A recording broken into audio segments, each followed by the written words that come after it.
Ashley, we're with former Mexican President Felipe Calderon, one of the most in-demand participants here at the SALT conference for obvious reasons, U.S.-Mexico relations and trade, not to mention the elephant in the room, the presidential candidate on the GOP side, Donald Trump. Thank you, Mr. President, for being here. No, thank you. I want to begin with a hypothetical. Again, a hypothetical.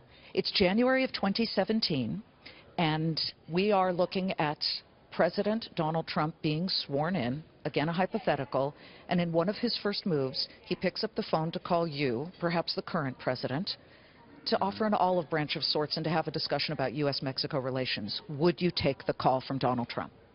Well, hypothetically, yes. I think if any representative of the country should be active trying to improve the relationship with the United States, whoever could be the former or the next president.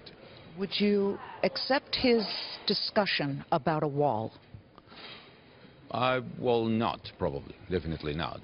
I understand that the American people and government have the right to do whatever they want, but have not the right to impose any charge in any neighbor. In the same way, any people has the right to do a wall in his or her own house, but has not the right to impose the cost of the wall to the neighborhood.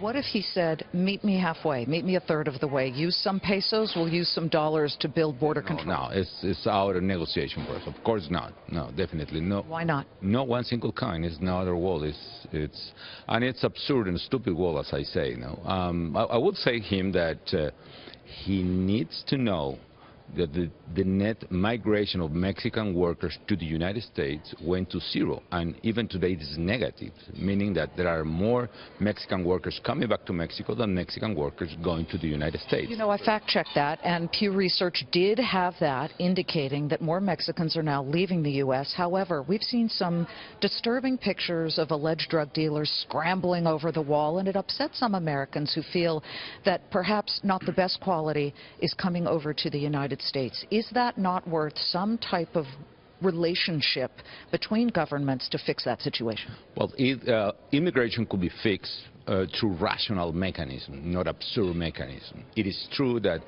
no one single wall has fixed anything, either in Berlin or not in Mexico, and the solution for immigration, as long it's a market, labor market, it's important to regulate it. The Mexicans or immigrants are not criminals, not the most, even it's exceptional. Know that that was a very sensitive subject when Donald Trump mentioned that some are rapists, some are good people. That's his quote. But, you know, former President Vicente Fox used a curse word. I know you know that. He used it on Fox Business as well. Would you use the same terms to describe how you feel about Donald Trump, or do you reject that kind of discourse? Actually, Vicente Fox withdrew his own words, which was like a disgusting to me and disappointing. I sustain my own opinion, but I consider that it is not necessary to go to the insults, and we need to provide rationality to the debate. We need to provide arguments. One of my arguments, if Donald Trump or anyone tried to cut or reduce the trade between Mexico and the United States, 6 million American jobs will be under threat. Why? Because 6 million families in the United States depend on the trade with Mexico. Mexico is the second largest buyer of American products.